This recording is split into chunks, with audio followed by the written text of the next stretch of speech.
The ink of the Vellum Pact of 412 was mixed with powdered slate. Genevieve Thorne knew this not, because the High Scribe had explained the alchemical properties of royal documents, but because the abrasive texture caught against the pad of her thumb. She pressed her finger along the heavy parchment edge, feeling the grit. It was designed to resist fading, to withstand dampness, and to act as a harsh, tactile reminder of the cold stone wall she was erecting around her life. She sat in the lower archive room of Vaughan Fortress, a chamber that smelled heavily of beeswax, dried comfrey, and centuries of undisturbed dust. Across the scarred oak table sat Corin Cale. The archivist was a pragmatic man, whose knuckles were permanently stained black, and whose dry, unhurried demeanour suited the freezing northern climate. He did not offer empty platitudes about joyous unions or fated bonds. He merely pushed the brass inkwell an inch closer to her and waited in silence. Genevieve did not reach for the quill immediately. Instead, she turned the thick pages of the binding agreement, approaching her fake marriage with the cold, analytical precision of a tax auditor checking a merchant's ledger. There were 46 clauses in total. She read every single one. The realm was bleeding at its edges, and the Coastal League had spent the last 2 years systematically invalidating ancient trade passages through administrative fraud. Robert Vance needed a cartographer who understood the old maps better than the men trying to forge them. Genevieve needed protection from a family that had already discarded her. The marriage was simply the legal vehicle to transport them both to safety. She checked the margins for amendments, the footnotes for hidden obligations, and the sealed impressions for authenticity. When she reached the second section, her index finger stopped. Clause 12, the absolute foundation of her willingness to sign her name to the Alpha King.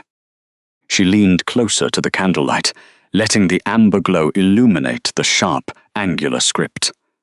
The words were specific, leaving no room for the aggressive interpretations that typically governed pack dynamics.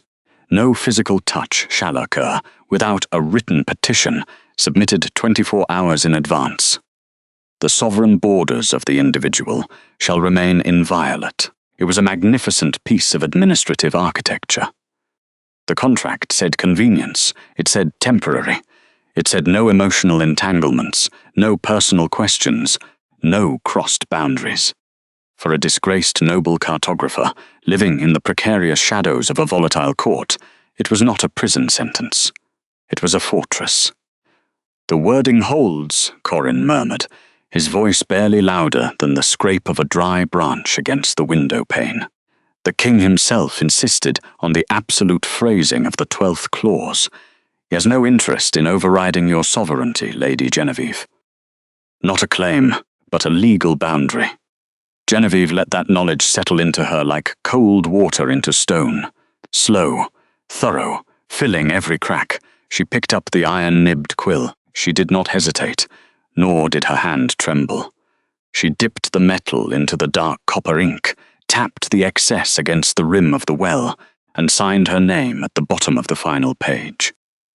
The scratch of the metal on the slate-flecked vellum was the only sound in the vast, freezing room. Corin sprinkled fine sand over the fresh signature to dry it, his movements economical and practiced. He then folded the heavy document, sealing it with a drop of blue wax, and nodded. The transaction was complete. She was now legally bound to the highest authority in the northern Frostlands, and yet, as she stood up from the wooden chair, she felt entirely untethered. The transition from the lower archives to the main keep required navigating a labyrinth of freezing corridors. Corin walked beside her, his arms full of ledger books, his breath plumbing in the frigid air. "The steward has prepared the royal consort chambers in the eastern wing," the scribe noted, his tone perfectly neutral. "Silk tapestries, 3 hearths, a direct adjoining door to the sovereign's private quarters." No, Genevieve did not break her stride, cancel the steward's preparations. I have already requisitioned the abandoned watchtower on the northern wall." Corrin stopped, his boot heels grinding against the stone. "The northern tower is unheated. It is exposed to the wind off the glacial gorge. It hasn't been occupied since the last border war. It has heavy iron locks and a reinforced door," she replied calmly, pulling her woolen cloak tighter against her throat. "And it is exactly 140 steps away from the royal suites. Clause 12 requires distance. I intend to enforce it."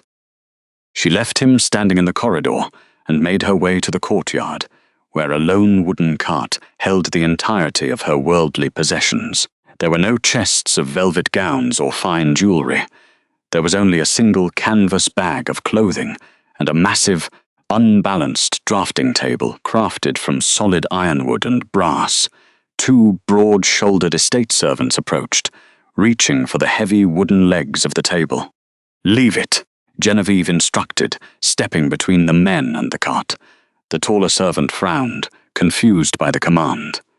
"My lady, the king gave strict orders that you were to be assisted with your integration into the household."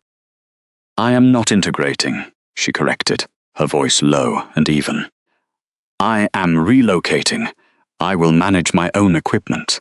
Not because she was arrogant, but because accepting their labor meant accepting a place in their hierarchy. She was a paper wife, a temporary tactical asset, and relying on royal servants blurred the sharp lines she had just drawn in slate-laced ink. She gripped the lower brass strut of the drafting table, bent her knees, and hoisted the awkward, heavy frame against her hip. The weight was immediate and punishing. The ironwood dug aggressively into her collarbone. She did not ask for help, nor did she pause to let the servants reconsider. Genevieve carried the table across the frozen cobblestones, her boots slipping slightly on the slick ice, and entered the narrow base of the northern watchtower.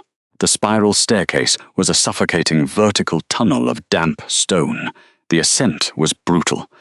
With every step, the sharp edges of the brass fittings bruised her forearms. Dust from the untouched masonry clung to her damp skin, mixing with the sweat that beaded at her temples despite the freezing ambient temperature. Her shoulders burned, a deep, fibrous ache that radiated down her spine. She welcomed the pain.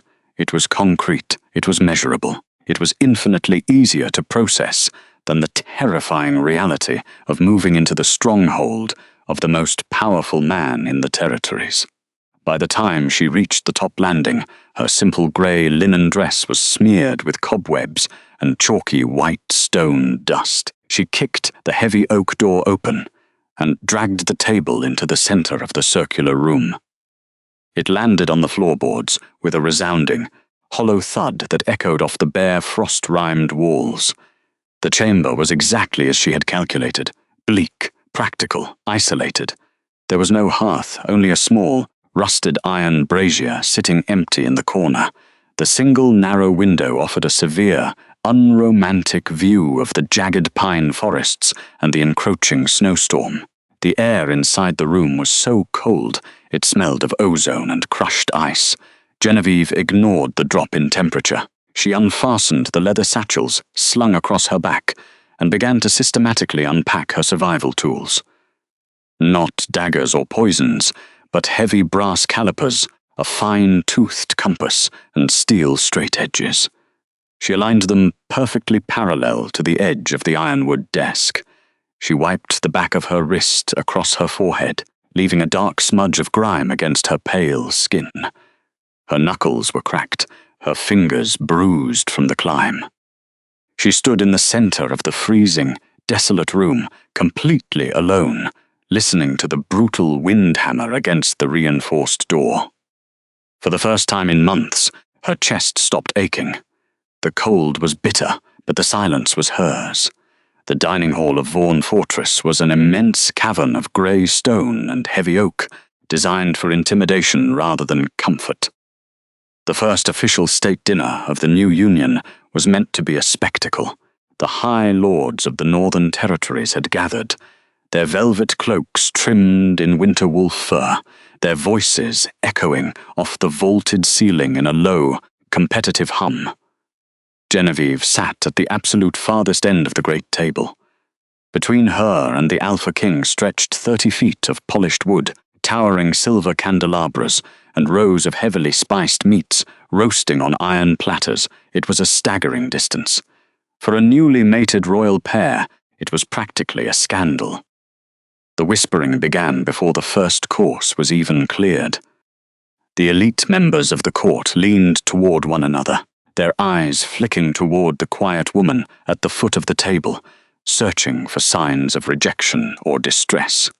They expected her to be humiliated by the physical separation. They did not know that she had reviewed the seating chart 3 times that morning, tracing the measured inches between her chair and his with a sense of profound relief.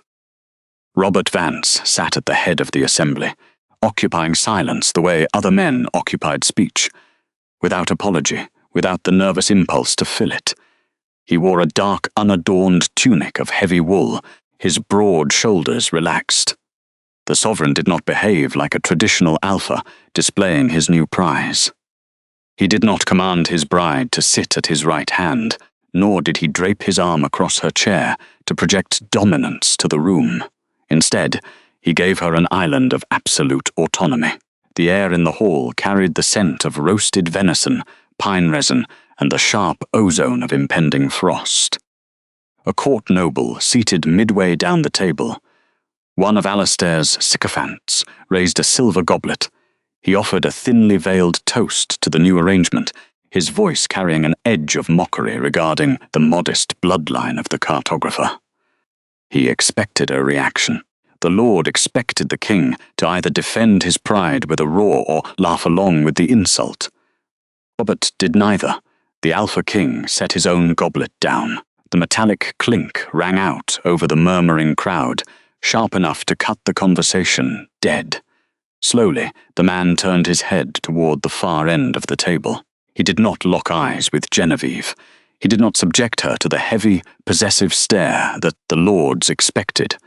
Instead, he lowered his chin in a slow, deeply respectful nod, acknowledging her presence and her lineage, without requiring her to perform for the court in return. It was a quiet movement, yet it commanded the entire room. The mocking noble paled, abruptly sitting down as the silence stretched into something sharp and dangerous. She kept her hands folded neatly in her lap, her knuckles resting against the stiff linen of her gown. She let that knowledge settle into her chest. He was not ignoring her. He was enforcing the boundary they had drawn in ink. The distance between them was not a punishment, but a fortress he had built specifically for her peace. 3 days later, the steady rhythm of freezing rain against the fortress glass marked her arrival at the archives. The royal archives were buried deep within the eastern wing, a sprawling labyrinth of high iron shelves, forgotten registries, and decades of administrative neglect. When Genevieve pushed open the heavy wooden door, the air that met her was stale. It carried the distinct, heavy odor of molding parchment, oxidized ink, and damp rot. High Scribe Corin Cale stood near the center of the room, holding a lantern over a precarious stack of decaying ledgers. His fingers were permanently stained with black ink, his expression locked in a state of dry exhaustion. He glanced up as she entered, offering no formal bow, only a pragmatic nod toward the chaos. The shelves were not merely disorganized, they were a systematic disaster. Ledgers detailing trade passages were shoved behind agricultural taxes. Territorial maps from the early days of the Pact were carelessly rolled, together with outdated hunting decrees, their edges crumbling into brown dust. The cartographer did not complain about the cold or the mess. She walked toward the nearest table, pulling off her thick wool gloves. She approached a pile of records that had been left entirely exposed to a drafty window. The vellum was stiff, buckling under the moisture of the northern winter. Picking up the top document, she held it up to the pale grey light, filtering through the glass. Not a mistake, but a strategy. Someone had deliberately misfiled the most crucial border agreements, leaving them near the damp stone to accelerate their decay. The Coastal League relied on historical ambiguity to push their trade routes deeper into the northern frostlands. If the original maps rotted away, the borders could be redrawn by whoever held the most political power. Genevieve lowered the map and closed her eyes, bringing the edge of the binding close to her face. She inhaled slowly. Beneath the overpowering smell of mildew, there was a faint, bitter undertone. It smelled of dried mud and crushed sedge. "This is not from the northern vaults," she said quietly, her voice steady in the silent room. Corin paused, setting his lantern down upon a sturdy wooden crate. "It is marked with the royal seal of the Eastern Quadrant. It has been filed as such for 20 years. "The mark is irrelevant," she replied, turning the document over to expose the crumbling spine. "The binding uses river reed glue. You can smell the bitter sedge.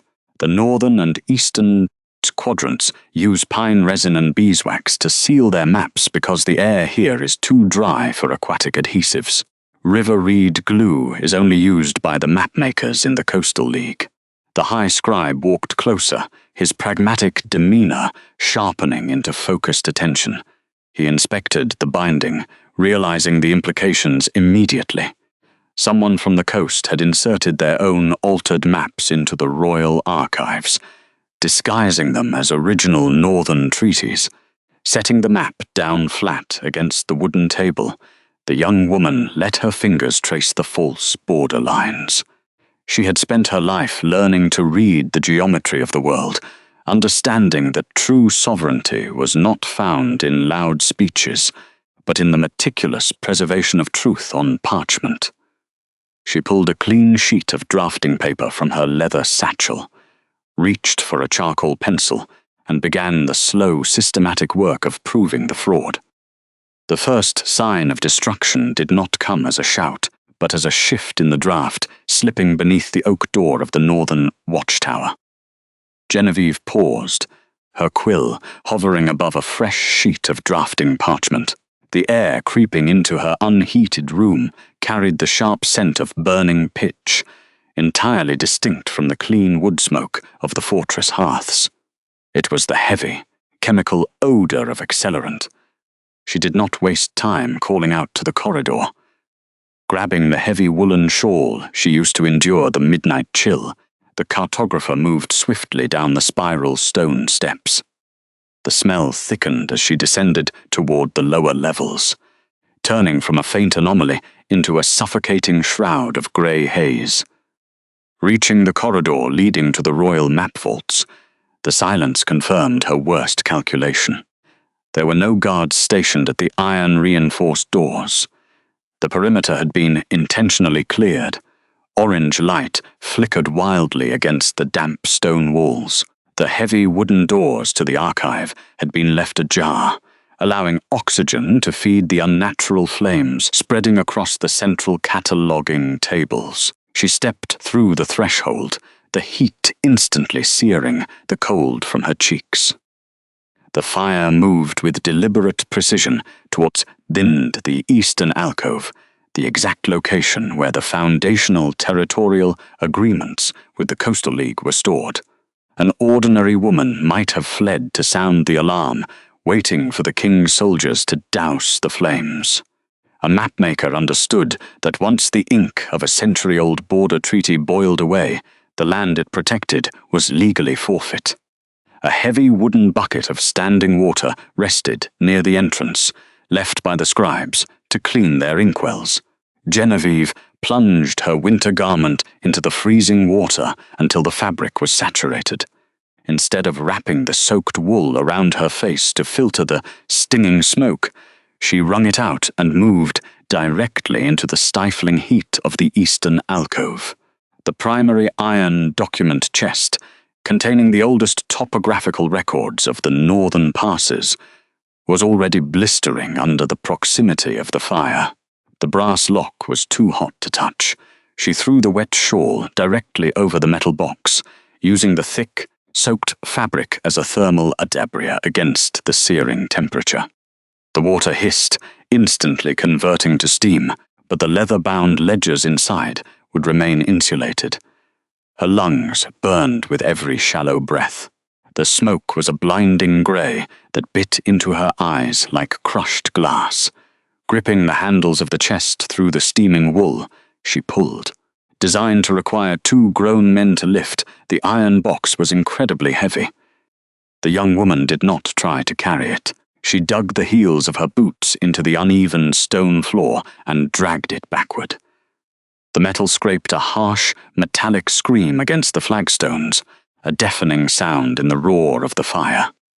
Embers rained down from the burning shelves above, singeing the edges of her linen dress, but she did not let go. She pulled the chest inch by inch, ignoring the agonizing heat radiating through the wet wool.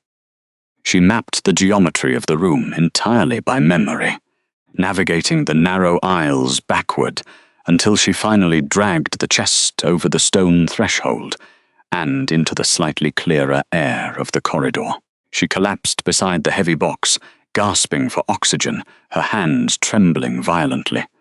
Only then did the frantic shouts of the castle guard echo down the stairwell, followed by the heavy, disciplined footfalls of the king's men rushing to extinguish what remained of the royal history. The royal map vaults were reduced to a flooded, steaming ruin of charred timber and floating vellum. Water pooled across the uneven stone floor, mixing with black ash to form a foul sludge. Genevieve stood quietly in the corridor, her back pressed against the cold stone wall. Her dress was ruined, stained with soot and water, and her palms throbbed with a dull, persistent burn. Her posture remained perfectly rigid. She watched the guards carry out buckets of debris, calculating the exact volume of the lost records. Footsteps echoed from the main hall, unhurried, precise, and entirely out of place amidst the frantic cleanup. Alistair Vance stepped into the corridor, his tailored velvet coat and polished leather boots immaculate against the backdrop of destruction. The arrogant nobleman did not rush to inspect the damage. He stopped a few paces away from the blackened doorway, producing a pristine linen handkerchief to press lightly against his nose. He surveyed the smoking ruins, his gaze lingering on the collapsed eastern alcove. A dry, humorless chuckle vibrated in his chest. "Such a tragedy," Alistair murmured, his voice a smooth, cultured drawl that carried perfectly over the noise of the guards. "The smell of burnt parchment is always so distinctive. It smells exactly like old, failed treaties, doesn't it?" Genevieve did not reply. She kept her eyes fixed on the iron chest she had dragged to safety, refusing to give him the satisfaction of a visible reaction. Silence was a kind of armor, thinner than most, but lighter to carry.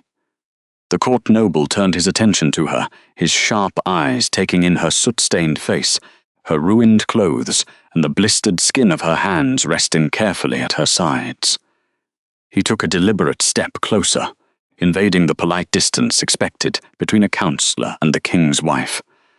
"And what, I wonder, is our new queen doing in the lower archives at this wretched hour?" he asked, his tone dripping with performative concern that barely masked his accusation. "It is terribly dangerous down here. One might almost think you were the one who knocked over a lantern in the dark." The implication was not a clumsy insult. It was a calculated, tactical strike. He was planting the seed of suspicion, testing her boundaries, waiting to see if she would panic, defend herself, or break into hysterical denials. He wanted her to act like a guilty, frightened outsider. She did not offer a defense, not because she lacked one, but because she recognized a trap designed to measure her panic. The cartographer simply looked at him. She noted the total lack of soot on his garments, the calm regularity of his breathing, and the fact that he had arrived fully dressed in court attire at 3 in the morning. She catalogued those details with clinical precision, letting the quiet realizations lock into place like tumblers inside a heavy iron vault. "I am a cartographer," Lord Alastair, she answered finally, her voice entirely flat, devoid of any defensive tremor. I go where the maps are. Alastair's smile tightened, the amusement fading slightly from his eyes as he realized she was not going to play the terrified victim. His gaze dropped to the wet, soot-stained iron chest resting by her feet, recognizing the specific royal seal stamped into the metal. For a fraction of a second, a muscle feathered along his jaw, the only physical tell that she had ruined his primary objective. How remarkably dedicated of you, the nobleman said, though his voice had lost its smooth cadence, replaced by a cold, sharp edge. Let us hope your dedication does not eventually get you burned. He offered a perfectly executed, mocking bow and turned on his heel, walking away before Robert or High Scribe Corin could arrive to question him. Genevieve remained perfectly still, listening to the rhythmic tap of his boots fade into the distance. She did not look at her aching hands. Instead, she knelt beside the heavy iron chest, placed her raw fingers against the wet wool, and began to calculate exactly how much of the southern faction's history she had managed to save from the ash. The high vaulted ceiling of the council chamber trapped the bitter northern cold, turning the breath of the assembled lords into thin plumes of frost. Genevieve sat perfectly still in the observer's chair, letting her silence serve as a shield against the predatory stares directed her way. Alastair Vance paced the stone floor, his boots striking the granite in a sharp cadence. He wore the heavy silver chains of the Coastal League over his shoulders, a deliberate reminder of the political weight he carried. The Coastal League requires absolute certainty, the councillor stated, stopping opposite the sovereign's chair. The treaties establishing our eastern trade passages cannot vanish into ash. We demand an immediate inspection of the original territorial maps, and we demand the cartographer answer to this council. He turned his pale eyes toward Genevieve. She simply catalogued the precise geometry of his stance, the slight lean forward, the aggressive jut of his chin. He waited for her to display the inherent weakness of a woman bound only by a paper arrangement. She gave him nothing, anchoring her posture to the hard wood. Hentcorn Cale stood in the shadows near the archive door, holding a thick ledger. The High Scribe knew as well as she did that interrogating her was a political trap designed to expose the vulnerability of the royal map vaults. Robert Vance sat at the head of the table, his broad shoulders relaxed against the carved wood. Instead of asserting dominance with a growl, he let the silence stretch, forcing Alastair's demand to hang awkwardly in the freezing air. When the quiet became almost unbearable, the Alpha King finally shifted. He brought his right hand down against the stone surface. It was not a wild strike of anger. It was a single, rhythmic, heavy thump. The sound cut through the tension like an axe biting into dry pine, severing Alastair's line of questioning instantly. The archives fall under my direct jurisdiction, Robert said, his voice carrying the dangerous weight of deep water. The cartographer is bound to the crown. She will not be interrogated. The remaining documents are secure and will be restored under my supervision. You risk the patience of your allies, Your Grace, Alastair pressed, taking a half-step back. Shielding a temporary bride over the security of the pack is a dangerous precedent. I am securing the truth, the king replied, his tone terrifyingly even. And this council will wait until the truth is ready. The session is closed. Genevieve let the words settle into her chest. The contract explicitly defined her as a temporary convenience. Yet the sovereign had just leveraged his political stability to shield her from their teeth. The absolute finality of his protection lingered in the cold room.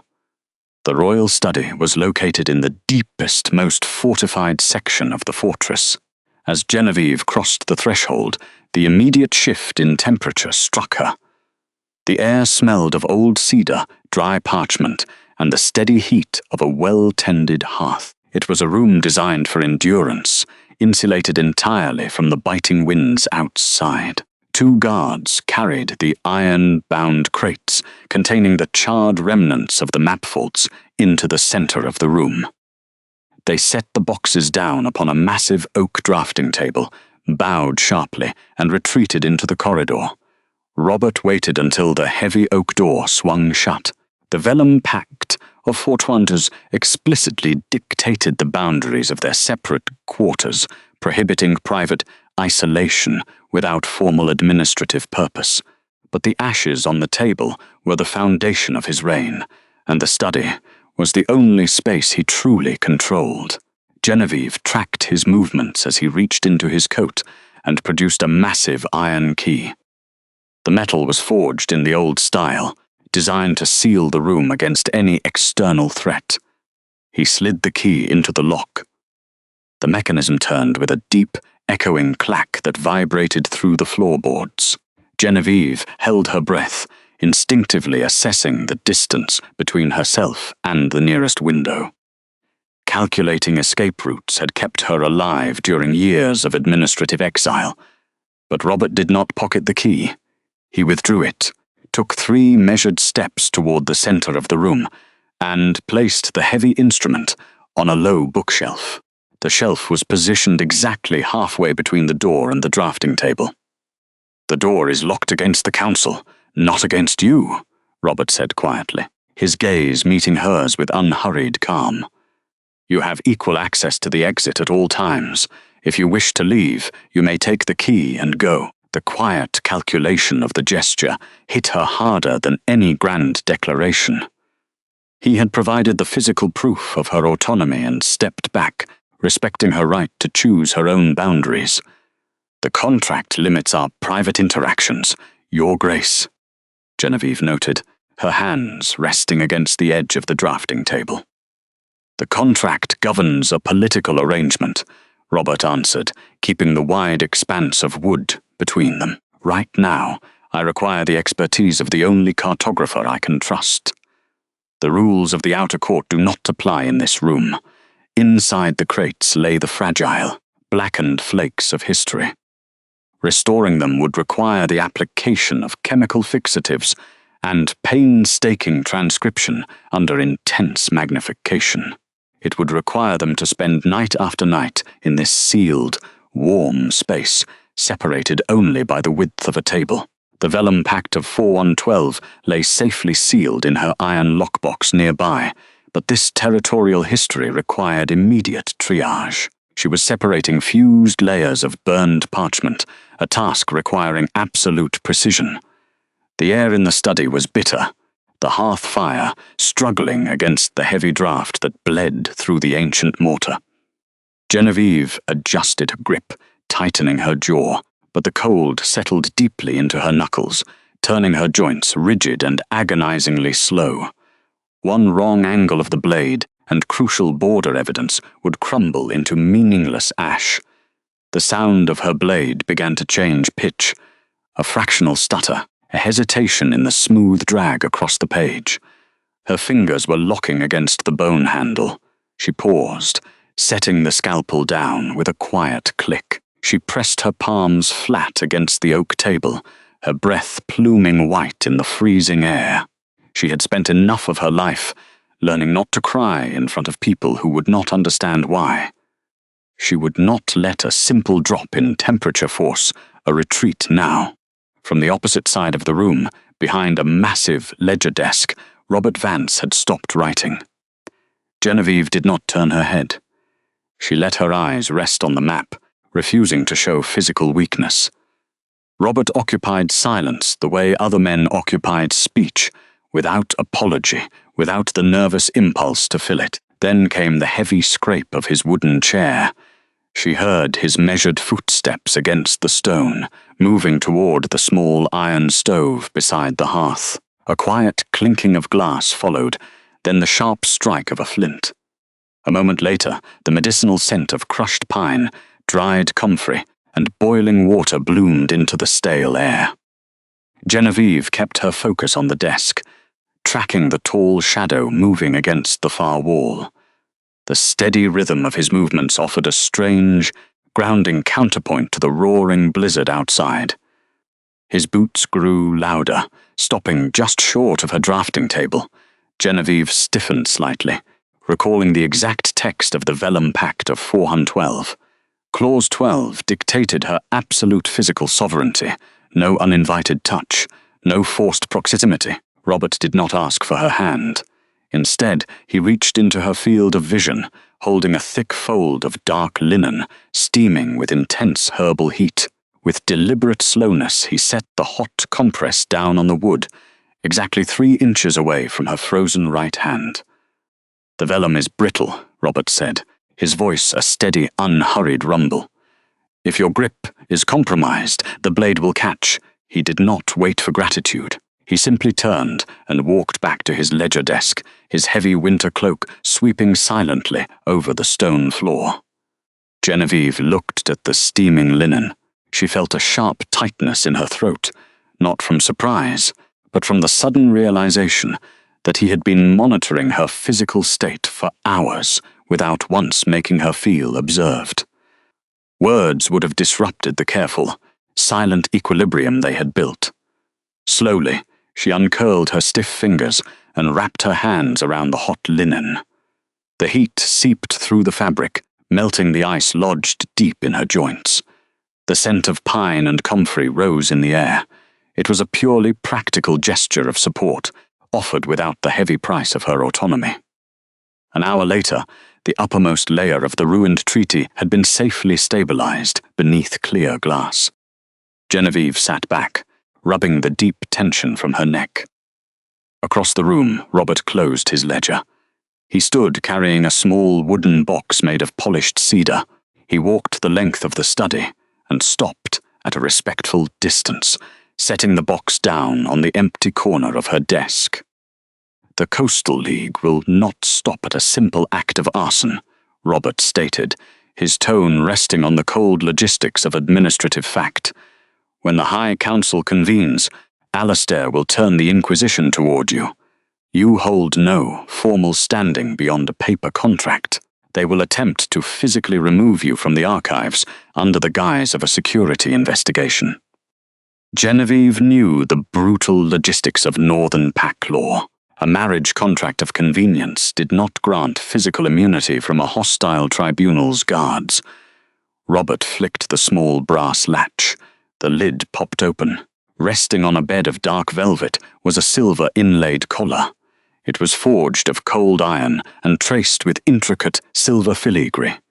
In the Northern Territories, Robert explained quietly, "This is not a symbol of subjugation, it is a formal declaration of sovereign protection.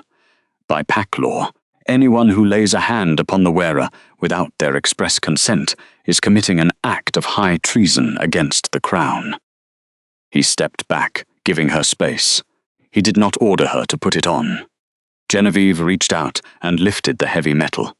In many pacts, a collar was a leash, meant to lock a political pawn into inescapable compliance. Her thumb brushed the cold back of the iron band. She paused, her breath catching slightly as she turned it over in the lamplight. There was no hinge requiring a master's key. There was no complex lock designed to trap her. Instead, there was a simple manual clasp mechanism, a heavy hook and catch that could only be operated by the person wearing it. It was designed to be removed at will. She let that knowledge settle into her chest, heavy and absolute, replacing her defensive vigilance with something far more profound. She looked up at Robert. He was offering her the highest level of physical immunity available within his kingdom, while deliberately removing his own ability to enforce it. It was a shield, not a shackle. "There is no key," she observed softly, tracing the silver filigree. "A key implies a keeper," Robert answered, his gaze meeting hers with unwavering calm. "The Vellum Pact of 412 states that you govern your own sovereignty. I have no interest in holding the key to your compliance, Genevieve." She had spent a lifetime navigating the rigid, coercive hierarchies of the court, learning to avoid the traps set by men who promised safety in exchange for control. This powerful man offered her absolute safety, and then he handed her the exit, Without breaking eye contact, Genevieve raised the iron and silver band to her own throat. She aligned the edges of the metal with a sharp, metallic click that echoed loudly. In the silent study, she fastened the clasp herself.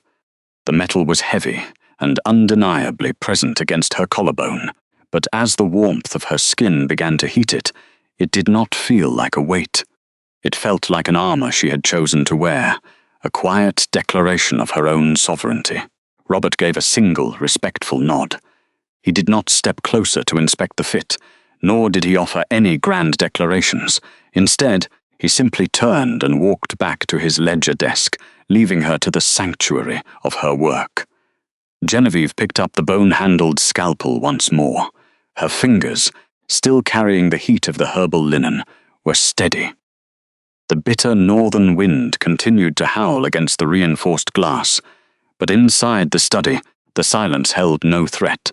It was the silence of shared work, of guarded trust, and of a boundary finally drawn in cold iron. As the hours bled away, the rigid separation between their workstations naturally dissolved. Across the heavy oak desk, the surviving fragments of the regional treaties lay spread on a linen cloth, smelling sharply of wet soot and burnt pine. Setting aside her scalpel, Genevieve Thorne selected a small badger hair brush from her drafting kit. She did not speak. There was no need for words in the slow, meticulous archaeology of ruined parchment. Every movement required absolute calculation, because a single careless breath scroll could scatter the brittle edges of the border agreements into useless dust. The fire in the hearth was dying down to a bed of glowing embers, casting a faint, warm ambient light over their hands. Robert Vance sat beside her, though he kept a rigid, respectful distance of at least an arm's length. He did not offer unwanted advice, nor did he attempt to take over the work. Instead, the Alpha King picked up a secondary brush, holding the slender wooden handle between his scarred fingers. He watched her technique for a long, quiet minute, observing the angle of her wrist and the deliberate pressure she applied to the fragile vellum. When he finally lowered his own tool to the opposite corner of the charred treaty, he synchronized his movements with hers. Genevieve realized he was matching her breathing rhythm. He exhaled only when she exhaled, his broad chest rising and falling in perfect, silent tandem with her own, ensuring that no sudden draft of air would disturb the flakes of ash. The soft bristles made a steady, rhythmic, sweeping sound against the parchment, clearing away the carbonized layers of the archive fire. As the grey dust parted beneath her careful strokes, a dark, unusual lump appeared near the signature line of the coastal agreement. Genevieve paused, her hand hovering over the document. She swapped the brush for a silver measuring needle, carefully lifting the edge of the melted material. It was not standard royal resin. The texture was slightly porous, crumbling under the ambient humidity of the room, rather than holding its shape. She let the knowledge settle into her mind, categorizing the specific chemical breakdown of the substance. It was a water-soluble wax seal, an illegal mixture designed to melt away under high moisture, effectively erasing the evidence of the original signatory without destroying the paper itself. They did not burn the vault simply to destroy the maps, Genevieve said, her voice barely louder than the crackle of the dying hearth. She kept her gaze fixed on the crumbling seal, processing the administrative treason it represented. They burned it to cover this specific alteration. The humidity of the coastal trade routes would have dissolved this within a month, leaving the border claim completely blank. Robert set his brush down on the linen cloth. The silence that followed was heavy with political implication, shifting the danger from a random act of vandalism to a highly calculated systemic fraud. To verify the origin of the forgery, Genevieve needed to inspect the microscopic, impression lines hidden beneath the remaining crust of the water-soluble wax seal. She reached for the heavy brass lamp, pulling it to the absolute center of the table. The amber light cast sharp, elongated shadows across the ruined parchment. She leaned in, bending her neck until her cheek was only inches from the desk surface, squinting to read the microscopic indentations left by the signet ring. Robert moved closer to provide a secondary magnifying lens, his large frame shifting the air currents in the enclosed study. For the first time since she had signed the Vellum Pact, the physical distance between them collapsed to a matter of mere inches. Genevieve stopped breathing. She did not pull away, but her hyper-vigilant posture locked into place, her knuckles whitening against the edge of the desk. The scent of him enveloped her, a clean, sharp mixture of cold ozone and deep cedarwood, grounding and intensely present. She expected him to shift, to claim the space, to let the natural dominance of his biology crowd her out of the light. That was how men of power operated in the court, using their physical mass to override the boundaries of a lower-status woman. Instead, the Alpha King froze entirely. He recognized her sudden rigidity. Robert deliberately stilled his own body, anchoring his hands flat against the oak wood to demonstrate that he had no intention of reaching further. He stopped breathing. Genevieve waited, her heart calibrating to the sudden absolute stillness. He was holding his breath simply to avoid brushing the ambient air against her cheek, maintaining a strict physical barrier without taking a single step backward. The restraint was profound, vibrating with a quiet, protective discipline that demanded nothing from her. Slowly, Genevieve exhaled, her shoulders dropping a fraction of an inch. She turned her attention back to the magnifying lens. The microscopic lines of the false crest became clear under the concentrated light, revealing a jagged coastal wave pattern rather than the northern pine of the sovereign. The words were pressed into her memory like a seal into hot wax, undeniable and precise. The evidence was irrefutable. "It is a coastal imprint," she murmured, her voice steady in the quiet room. "The treason is entirely domestic. Someone inside the fortress swapped the real treaty and used this seal to validate the false borders." Robert finally let out a slow, controlled breath, his gaze remaining fixed on the document rather than her face. "Then we rebuild the true map," he answered, his voice a low, steady rumble that resonated in the quiet study. Line by line. He did not move away, and for the first time Genevieve found that she did not want him to. The heavy iron-reinforced doors remained locked against the winter night, preserving a space where nothing was forged, and the truth was meticulously laid bare. The corridor outside the royal study tasted of damp limestone and old tallow. A bitter northern draught pushed against the narrow-slit windows, whistlings in a low, constant hum that vibrated through the floorboards. Genevieve walked with measured steps, carrying a stack of fresh parchment pressed flat against her ribs. A shadow detached itself from the alcove near the archway. Alastair Vance stepped into the center of the corridor, effectively severing her path to the iron-reinforced door. He wore a heavy velvet cloak bordered with fox fur, his posture wide, calculated to consume space. "Lady Thorne," Alastair said, stretching the syllables out into a quiet insult. "Or should I say, the temporary archivist.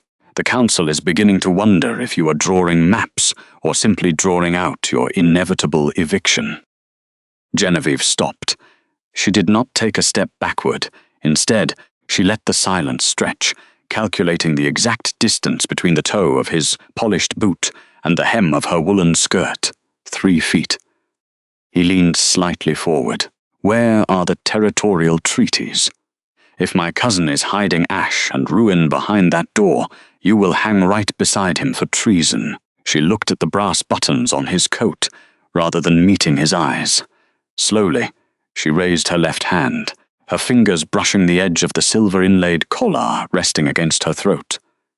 The metal was still cold, but its weight was absolute. "Under the third edict of the Vellum Pact of 412, Genevieve answered, her voice completely devoid of inflection. "This collar grants me sovereign immunity from all council inquiries outside a formal tribunal.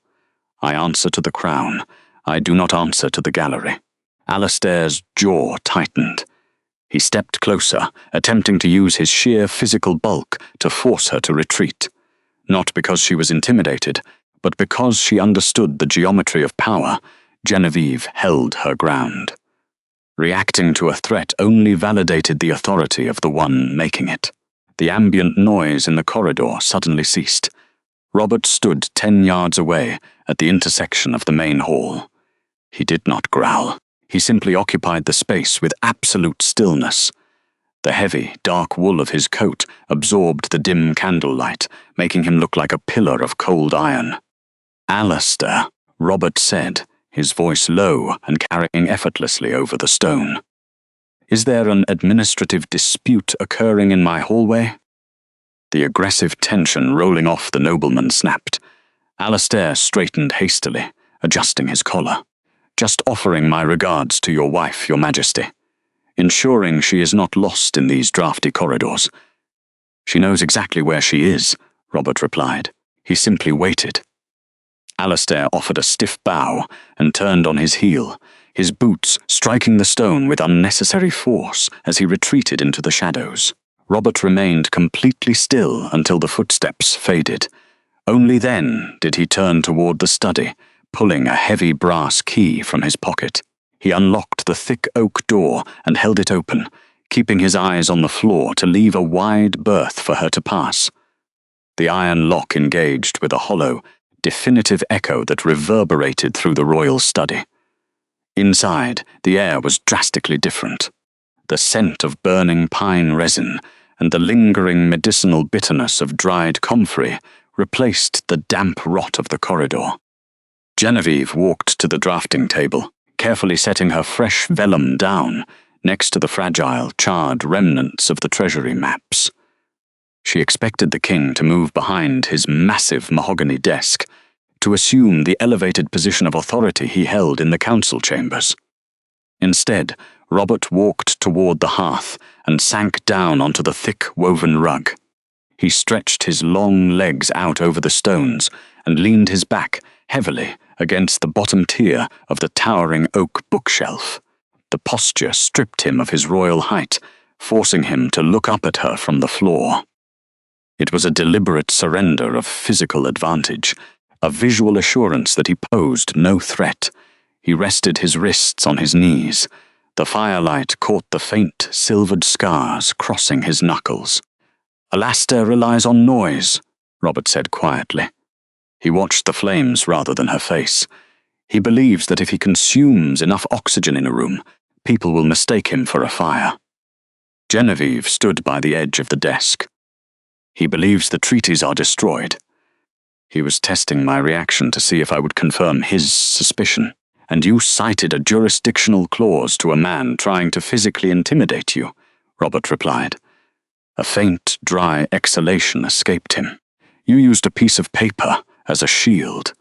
"It is a very precise piece of paper," Genevieve noted, touching the silver metal at her throat once more.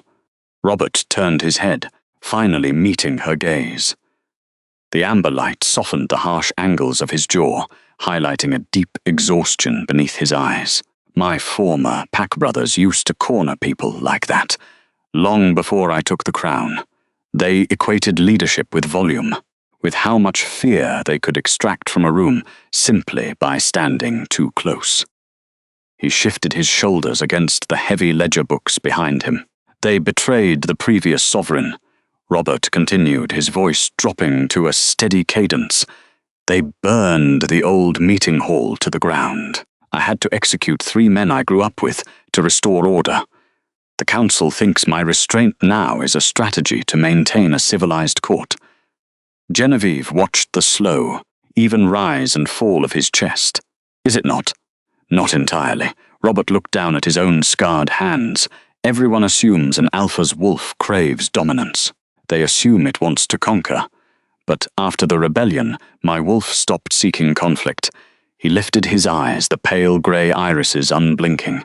It only wants silence. It wants predictable borders. It wants safety, Genevieve. the kind of safety that can only be built with ink, stone, and absolute transparency. The words settled into the quiet room, heavy and undeniable. Genevieve looked at the most powerful man in the northern Frostlands, actively keeping his head lower than hers. He was not restraining a violent beast. He was guarding an exhausted one, a creature that valued the meticulous quiet of a map room over a battlefield. She did not offer empty platitudes. Instead, she stepped away from the heavy wooden desk. She crossed the rug and sat down in the high-backed leather chair situated directly beside the hearth, just a few feet from where he rested on the floor. "Then we will ensure the borders remain predictable," Genevieve said softly. "We have 3 days before the Coastal League inspection. We should begin." Robert did not move to close the remaining distance. He simply watched her adjust her drafting tools under the lamplight, the rigid tension finally bleeding out of his shoulders. The lower corridors of the archives still smelled heavily of wet ash and ancient decay. Most of the salvageable documents had already been relocated to the reinforced study, leaving behind rows of empty, water-stained shelves that stretched into the freezing darkness. Genevieve Thorne walked through the aisles with a single lantern, her breath pluming in the cold. She was searching the rubble for a specific ledger binding. Instead, she found a shadow curled tightly between 2 collapsed bookcases. The shadow shivered. Genevieve stopped. She lowered the lantern.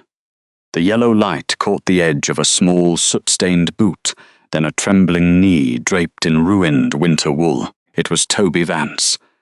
The king's young nephew had wedged himself beneath the heavy oak boards, his shoulders hunched, trying to make himself invisible. In his lap, his hands were clamped desperately around a jagged, charred piece of map parchment. Genevieve did not gasp. She did not rush forward to pull him out of the wreckage.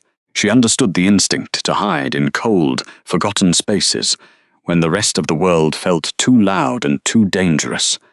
She set the lantern down on a clean flagstone. Slowly, she folded her heavy skirts and sat directly on the freezing floor, keeping a respectful distance.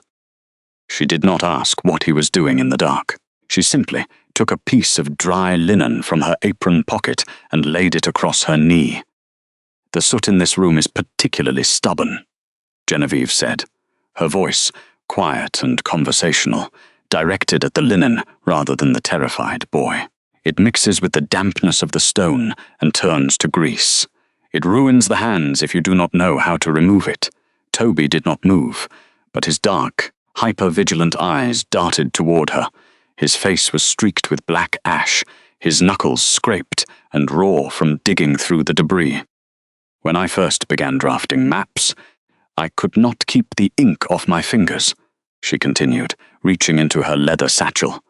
She produced a small, pale block of compressed pumice and cuttlebone, an archivist's ink eraser. Water only smears it, soap stings the cuts. But this lifts the stain without breaking the skin.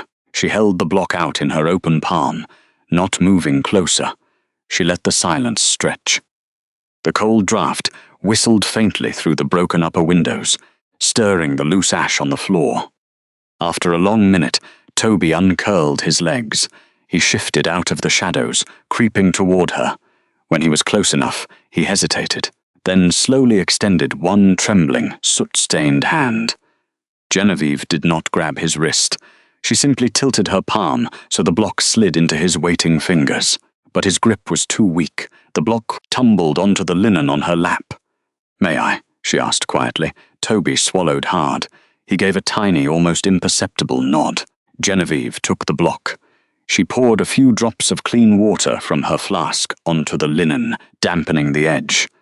Taking his small hand by the fingertips, supporting his wrist with absolute care, she began to rub the edge of the pumice against the dark stains on his knuckles. The friction was gentle, lifting the greasy ash without aggravating the raw scrapes beneath. "It takes patience," she murmured, "but the paper remembers, and so does the skin. You just have to treat it properly." Toby watched her work. His frantic breathing began to even out. He looked down at his other hand, still clutching the burned map fragment. Slowly, he opened his fingers, offering the salvaged piece of history to her. She took it with her free hand, holding it by the fragile edges. It was a corner of a naval trade route, the ink blistered by heat but still legible. "Thank you," she said, her tone perfectly serious, validating his effort without patronizing him. "This is a very important piece." Footsteps echoed from the corridor. They were heavy, measured, and unhurried. The unmistakable stride of a sovereign, Robert Vance emerged from the shadows. He wore only a heavy dark cloak dusted with frost, his jaw set in a hard line. But when Robert saw Genevieve sitting on the ash-covered floor, cleaning his nephew's hands, the dangerous tension bled out of his posture. He did not shout. He did not demand an explanation. The Alpha King stepped into the ring of lantern light and lowered his massive frame, kneeling directly onto the ruined stone. He positioned himself at eye level with Toby, remaining silent long enough for the boy to register his presence. "You have been working hard," Robert noted, his voice a low, steady rumble that vibrated comfortably in the freezing air. He looked at the charred map fragment resting on Genevieve's linen.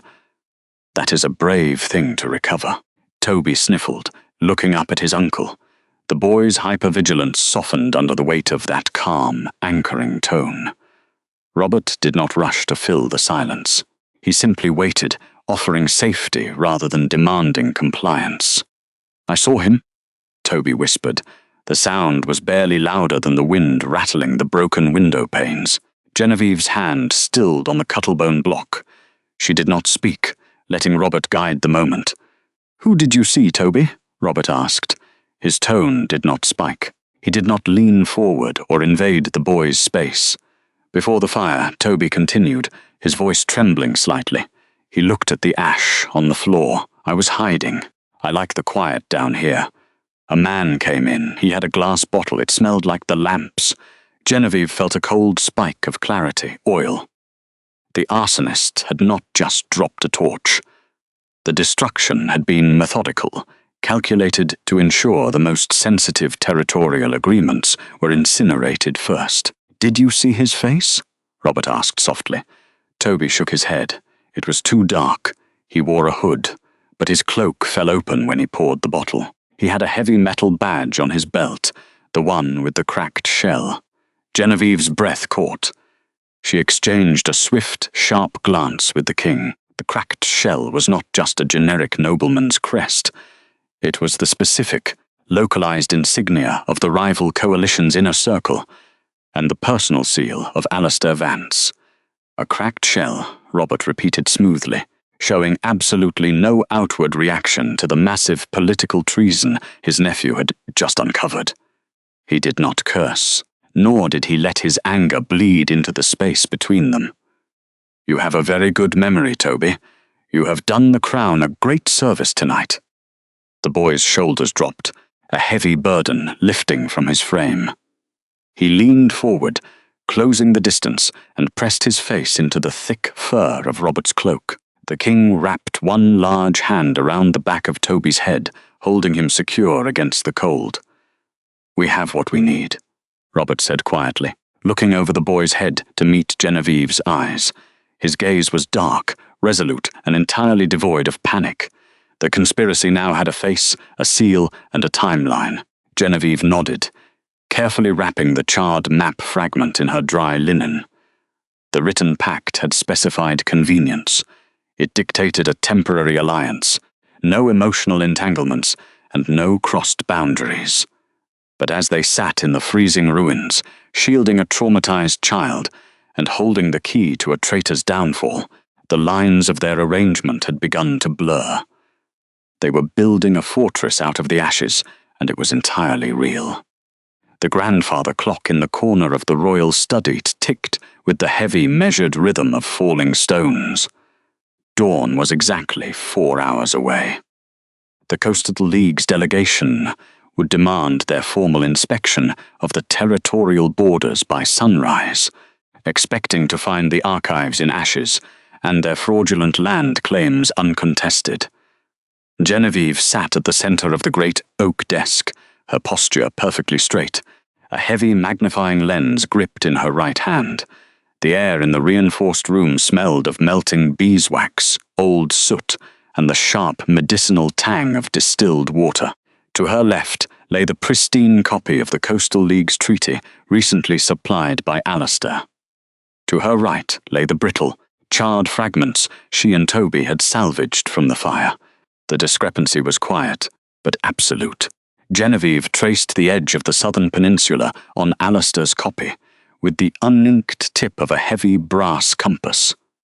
The coastline had been meticulously redrawn. It extended 3 leagues further into Vaughan territory, effectively absorbing the critical iron mines and the northern timber routes.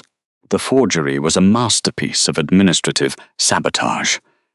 The parchment had been artificially aged with tea leaves and wood smoke, and the calligraphy was a near-perfect replication of a 4th century scribe's hand. But cartography was not merely about drawing lines on a page. It was about chemistry, soil, and history. Robert stood on the opposite side of the desk, his broad shoulders casting a long shadow across the bookshelves. He did not ask impatient questions. He merely watched the exact, deliberate movements of her hands, offering the silent weight of his attention. Genevieve set down the compass and picked up a slender glass pipette from her leather tool roll. She drew a single drop of distilled water from a small crystal vial. The original treaties of the 4th century utilized a heavy pine resin wax for their seals, she murmured, her voice steady and low in the quiet room. It was designed specifically to withstand the severe humidity of the northern coastal rains. She positioned the fragile glass pipette directly over the thick crimson seal anchoring the Maritime Alliance's forged document. Alistair's copy is too pristine. The geographic coordinates match, but the materials belong to a different climate entirely. She squeezed the glass bulb. A single, perfect drop of water fell onto the edge of the wax. They waited in the heavy silence. For a dozen heartbeats, nothing happened. Then, the rigid edge of the crimson seal began to blister. The water-soluble wax seal, a cheaper, modern compound used primarily by the southern trade guilds for temporary ledger closures, reacted instantly to the moisture. It lost its structural integrity, melting outward into a muddy pink smear against the ancient parchment. As the false wax dissolved, it exposed the hidden layer of vellum beneath. The ink used to draw the extended southern coastline had never properly bound to the animal fibers. It bled upward immediately, mixing with the water, turning the supposedly ancient page into a vibrant, undeniable blur of fresh, fraudulent dye. Robert stepped closer, his gaze dropping to the ruined forgery. The evidence was irrefutable. The opposing faction's territorial claim was built on a document, altered within the last month.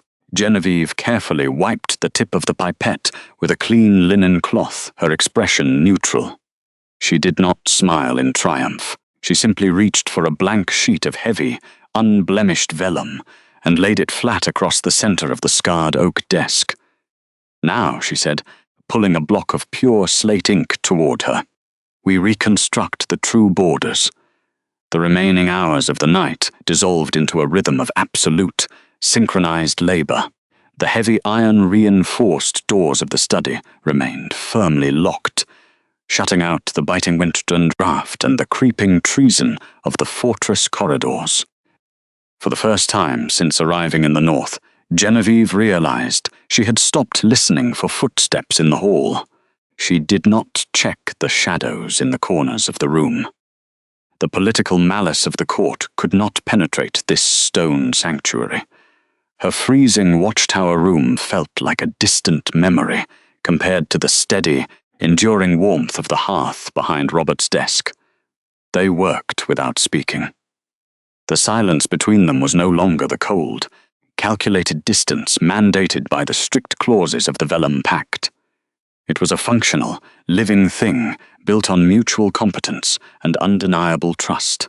When Genevieve required the heavy brass straightedge to align a complex longitudinal coordinate, she reached blindly to her left. Her fingers met the cool metal exactly as Robert slid it into her waiting palm. He had anticipated the geometric requirement simply by watching the changing angle of her wrist. When he needed a specific date, cross-referenced from the surviving archive ledgers, he opened the heavy tome on his side of the desk. Before he could turn the second page, Genevieve tapped the butt of her quill against the exact paragraph he was searching for, never once breaking her drafting rhythm. They moved around the wide drafting table like two gears in a perfectly calibrated timepiece. The hearth fire burned down to glowing orange embers, casting a warm, steady light over the expanding map. Genevieve's hand cramped faintly from the meticulous pressure of the quill, but she did not pause. The impending delegation's inspection demanded flawless legal reconstruction. She dipped her quill, preparing to ink the final, undisputed boundary of the eastern mountain ridge. The brass nib scraped harshly against the bottom of the glass well. It was dry. Genevieve blinked, her intense focus breaking for a fraction of a second. She began to lift her head, her tired mind calculating the distance to the supply cabinet near the towering books. She never had to ask. A heavy crystal inkwell, filled to the brim with midnight black pigment, slid silently across the polished oak surface. It stopped exactly half an inch from the edge of her parchment. Robert's hand remained on the glass. He did not pull away immediately. Genevieve froze, her wrist hovering above the desk. The heat radiating from his knuckles was a tangible pressure in the cool air of the study. His skin was close enough that she could clearly see the faint, pale scar crossing the back of his thumb. They were separated by a single millimeter of empty space. Clause 12 dictated that no physical contact could occur without a written petition submitted 24 hours in advance. The rule had been designed on her first day to protect her from the overbearing dominance of a royal mate, to preserve her autonomy in a court that viewed omegas as commodities. Now, staring at the steady, motionless proximity of his hand, the rule felt less like a shield and more like a heavy iron cage. Robert did not cross the final millimeter. He held his hand perfectly still, offering the ink, offering the space, waiting for her to dictate the terms of their proximity. Genevieve looked up from his hand to his face. The Alpha King's expression was composed, his dark eyes fixed on hers with a quiet, unyielding respect. There was no demand in his posture. Only absolute, patient support. Slowly, deliberately, Genevieve lowered her wrist. She did not pull back. She rested the side of her palm against the desk, her skin absorbing the residual warmth radiating from his fingers. She dipped her quill into the fresh ink. Across the fortress, the sound reached the eastern wing before the physical threat did, a heavy cadence of leather boots striking the frost-chilled slate. Genevieve paused, setting down her vial of iron gall ink, pressing her thumb against the rim to prevent it from rattling. The rhythm echoing through the distant stone was too uniform for servants, too hurried for standard guards. Alastair Vance led the intrusion. He did not barge through with drawn swords, because that was never the Coastal League's method. Instead, he weaponized administrative protocol, arriving flanked by 3 grey-robed council elders carrying thick ledgers bearing the archaic seal of marital verification. Alastair stepped over the threshold, sweeping his gaze over the untouched luxury. He did not disturb the smoothed silk bedspread. He simply let the echoing emptiness of the room condemn them. Astonishingly pristine. The noble murmured, trailing a finger over a carved cedar vanity. One might expect to find a stray hairpin or discarded ribbon, perhaps the scent of lavender, yet this suite smells only of cold stone and abandonment. He turned to face the Alpha King, a mocking smile playing at his mouth. It was a political trap. If the sovereign lost his temper, snarled, or exhibited territorial possessiveness, He would validate their suspicion of instability. If the marriage was proven unconsummated, the treaty securing the northern trade passage would be legally voided before midnight. Robert Vance did not growl. He occupied the tense silence without the nervous impulse to fill the void. He stood perfectly still, his hands clasped behind his back, an immovable wall of disciplined iron. "The consort's chambers are kept exactly as she prefers them," the king answered. His tone was flat and utterly devoid of anger. "And your jurisdiction ends at the residential wing. You will not pass the iron doors of the archives." Genevieve kept her posture straight, refusing to shrink under the elder's scrutinizing gazes. Finally, Alistair bowed with mocking deference, signaling the grey-robed men to withdraw into the shadows. When the echo of their boots faded, the tension broke. Robert guided Genevieve toward the reinforced royal study, stepping aside to allow her to enter the sanctuary first. The heavy oak door swung shut, the massive iron lock turned with a definitive clank. Inside, the air was dense with the smell of old beeswax and the bitter memory of charred vellum. Robert crossed the room, putting the entire width of the massive drafting table between them. It was a deliberate retreat, a physical manifestation of his relentless commitment to her boundaries. He stared down at the half-reconstructed map fragments. The edges were still blackened from the recent arson attempt on the vaults. Somewhere in the eastern wing, young Toby Vance was sleeping through the night, only because Robert had secured the perimeter. Genevieve touched the silver-inlaid collar resting against her throat, the symbol of royal immunity Alistair was now trying to invalidate. The political machinery of the court was weaponizing their careful distance. The 46 clauses of the Vellum Pact of 412 had been drafted to keep her safe from coercion. But here, those same rules were becoming a legal noose around the sovereign's neck. She looked at his pale knuckles, resting flat against the scarred timber table. Clause 12 of the foundational agreement stated that no physical touch should occur without a written petition submitted 24 hours in advance. But there was a quiet sub-clause, buried by High Scribe Corin Cale, noting that the sovereign must wait for the consort to initiate, should she ever choose to bypass the parchment. Genevieve did not reach for a quill. She stepped away from the hearth, closing the distance. Robert did not look up, but she saw the hyper-vigilant awareness of her proximity settling over his spine. She reached out, her fingers brushed the cold knuckles of his left hand. Robert went entirely still. He did not pull away, nor did he turn his palm to capture hers. He simply waited, his breath caught, affording her the absolute freedom to withdraw. It was not a mistake. Genevieve slid her warm palm firmly against the back of his freezing fingers. The reality of the gesture settled into her chest like a stone dropping through still water, slow, thorough. "They will come back," she said quietly. "I know," Robert murmured, his gaze strictly fixed on the table. "I will not let them cross this threshold. Your physical sovereignty remains intact. That is not what I mean," she replied, her grip tightening. "A paper wall is no longer enough. We cannot fight this court as two ghosts haunting separate corridors. They are looking for a sham to exploit. I will not let them find one." Slowly, with agonizing respect, Robert turned his hand over beneath hers. He left his broad palm open against the wood. An offering of shared burden rather than a command of ownership. Genevieve let her fingers slip down to interlace deeply with his. For the first time since the ink dried on their contract, the bitter northern cold did not feel quite so sharp. The High Council chamber was built to intimidate. High-vaulted ceilings of unpolished granite trapped the winter chill, and the semi-circular arrangement of the elders' seats ensured that anyone standing in the center felt the full weight of their scrutiny. Genevieve Thorne did not let the cold penetrate her posture.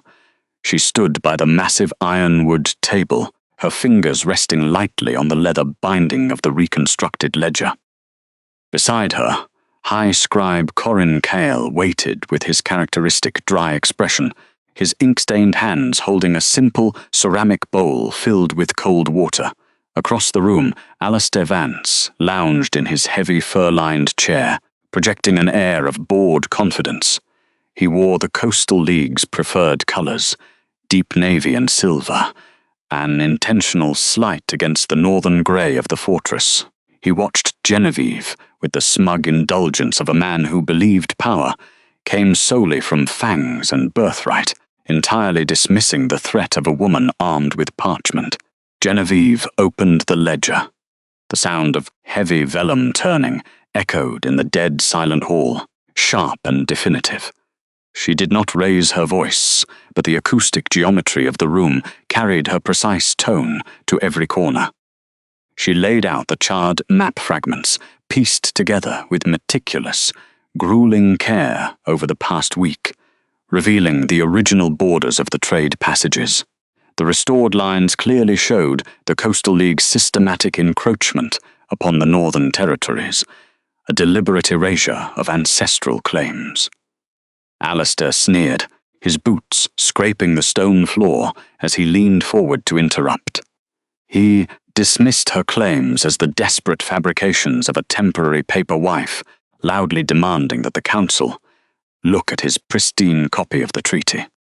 He gestured to the heavy crimson seal stamped perfectly at the bottom of his parchment, citing it as undeniable proof of the new borders. Instead of arguing, Genevieve nodded to Corin. The High Scribe stepped forward, placing the bowl of water on the table. Genevieve addressed the council, her voice devoid of emotional inflation. She detailed the chemical composition of the forgery. She explained the mechanics of a water-soluble wax seal, a rare mixture utilizing coastal resin that hardened like traditional wax but degraded upon contact with moisture. It was a cartographer's trick, employed to smuggle hidden topographic routes past guards, never meant to secure royal decrees. She picked up a small linen sponge, dipped it into the cold water, and wrung out the excess. Without asking for Alistair's permission, she walked to his side of the table and pressed the damp linen directly onto the crimson seal of his pristine document. The elders leaned forward. Alistair's bored expression faltered, replaced by rigid tension. Within seconds, the imposing wax began to weep. The false borderlines drawn across the northern ridges dissolved into a murky puddle of black ink, the color bleeding into the grey grain of the stone table. The moisture stripped away the fraudulent geography, leaving behind the true, older lines, etched permanently into the parchment beneath. The forgery was not just exposed, it was chemically unmade, reverting to the useless scrap of paper it had always been. The worst part for Alistair was not the ruined document bleeding into the stone. It was the silence that followed. The entire hall oriented toward the Alpha King the way iron filings orient toward a lodestone. Up until this moment, Robert Vance had not moved from his seat at the head of the tribunal. He had watched Genevieve's demonstration with the absolute stillness of a compass needle finding north. Now, he stood. He did not slam his fists against the oak table. He did not release a wave of dominant pheromones to force submission, nor did he let his eyes flash with feral gold. Robert occupied silence the way other men occupied speech, without apology, without the nervous impulse to fill it. He descended the stone steps from the dais, his movements unhurried, the silver clasps of his cloak clicking faintly in the quiet hall. Alistair tried desperately to salvage his shattered pride. He pushed his chair back violently, the wood groaning against the granite floor. He attempted to bait Robert into a physical confrontation, shouting accusations of weakness. He mocked the king's reliance on a wolfless cartographer, demanding a trial by combat, challenging Robert to spill blood like a true northern leader. A feral brawl would have allowed Alistair to lose with martial honor, framing his treason as a simple dispute of dominance. Robert denied him even that dignity. He stopped 2 paces from the disgraced noble, his posture relaxed but immovable. When Robert spoke, his voice was a low, measured cadence that forced every elder to stop breathing just to hear him. He did not engage with the insults. Instead, he listed the infractions with terrifying administrative precision. High treason against the Pact, deliberate destruction of the archives, and conspiracy to surrender sovereign territory to the Coastal League. "You sought to undermine this fortress with paper," Robert said quietly. "So you will be unmade by it." Robert stripped Alastair of his council seat, his inherited lands, and his right to bear the Vance name in any formal assembly. The decree of banishment was absolute and immediate, permanent exile to the frozen outer territories, beyond the safety of the trade routes, without winter supplies or royal protection. It was a death sentence delivered entirely through administrative procedure. When Alastair finally snapped, lunging forward in a panicked bid for a fight, Robert did not shift his stance. He simply raised a single, scarred hand. The royal guards flanked Alastair in a fraction of a second, halting his momentum with the cold steel of drawn halberds crossing against his chest. Robert looked at the ruined man, offering no anger and no opportunity for redemption. He delivered the final consequence with the cold weight of the law, turning his back on Alastair to look at Genevieve. In a room full of aggressive wolves, the true sovereignty belonged entirely to the quiet woman holding the damp linen, and the king who respected her enough to give her the floor. Hours later, the heavy iron-reinforced doors of the royal study closed with a definitive echoing click. Outside those walls, the fortress was still reeling from the High Council tribunal and Alastair's banishment. But inside, the atmosphere immediately compressed into something infinitely quieter. The drafty corridors of Vaughan's fortress were locked away. Here, there was only the steady crackle of the hearth fire, the scent of burning pine, and the faint smell of old parchment and dried ink. Genevieve Thorne stood near the drafting table, feeling the adrenaline of the public confrontation slowly recede. Her shoulders lowered a fraction of an inch. She did not immediately speak. For 6 months, silence had been a kind of armor, thinner than most, but lighter to carry. Now, the quietness was simply the space between 2 people who understood each other perfectly. Robert Vance did not move toward her. The Alpha King crossed the room with his unhurried, measured steps, moving directly toward the safe built into the stone wall behind his desk. He turned the heavy dial, the tumblers falling into place with metallic thuds. When he withdrew his hand, he held a thick, rigid stack of parchment. The Vellum Pact of 412, the ink, mixed with powdered slate, still looked as dark as the day High Scribe Corin had witnessed their signatures. He walked to the hearth, the firelight catching the sharp angles of his jaw. He did not look like a sovereign demanding his due. He looked like a man who understood the exact weight of what he held. "The Coastal League is broken," Robert said, his voice a low, steady rumble that barely disturbed the warm air. "The western trade routes are secured. The threat against the royal map vaults has been eliminated, and your work has guaranteed the borders for the next century." He stopped beside the burning logs. The heat radiated outward, touching the edges of the heavy parchment. "Clause 42, the sovereign continued, keeping his eyes on the fire. "Upon the resolution of the border dispute, the cartographer is entitled to her full financial restitution, absolute independence, and the immediate nullification of this arrangement." He finally turned his gaze to Genevieve. There was no possessiveness in his posture, no coercive pressure, no assumption that her recent courage meant she was bound to him. He was offering her the door. He was honoring the exact boundaries they had established on day 1. "You have earned your freedom," he said quietly. "If you wish to leave this fortress, the Treasury will process your payment by dawn. You will never have to draft another treaty, and you will never have to share a room with a king." He held the Vellum Pact of 412 directly over the flames. The intense heat began to curl the stiff edges of the bottom page. He did not drop it. He simply held it there, letting the rising heat test the paper, his hand perfectly steady. He was waiting for her nod. If she said the word, he would pull it back, stamp it closed, and let her walk away intact. If she gave the signal, he would let it burn. Genevieve looked at the physical contract. She remembered the 46 clauses of separation. She thought of Clause 12, which guaranteed her absolute physical sovereignty. The original arrangement had mandated a strict separation of lives, barring any romantic attachments or invasive inquiries. They had kept the physical distance for a long time, but the emotional lines had dissolved weeks ago over charred maps and shared silence. She did not want the unheated watchtower anymore. She did not want the isolation of her previous life. She met his gaze across the firelit room. She gave a single, deliberate nod.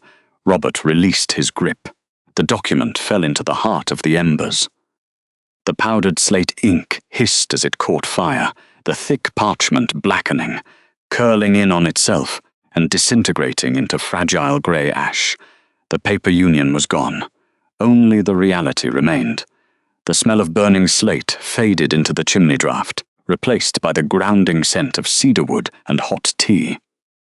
Neither of them moved to call for the servants. They did not need a grand feast to celebrate a political victory, nor did they require an audience to validate their standing.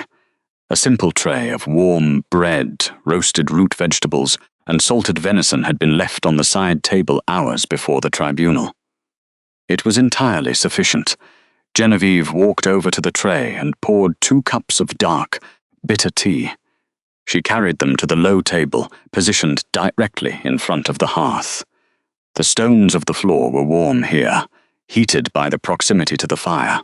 As she set the porcelain cups down, her fingers brushed against the heavy metal resting at her collarbone. The silver-inlaid collar.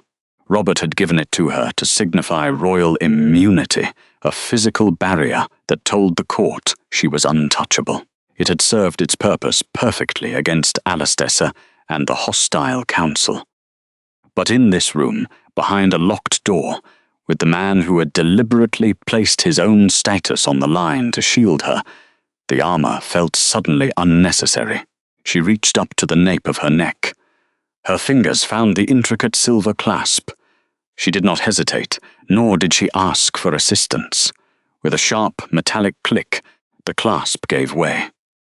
She pulled the heavy collar away from her throat, feeling the sudden, chilling absence of its weight, followed immediately by the warm rush of the firelit air against her skin. Genevieve walked to the large oak drafting desk. Carefully, she set the piece of metal down next to her inkwells and the brass compass. It was a beautiful object, but she no longer needed it to define her safety. Her sovereignty was no longer a matter of metal or paper, it was a choice. When she returned to the hearth, the king was sitting on the heavy wool rug, leaning his back against the base of the leather armchair.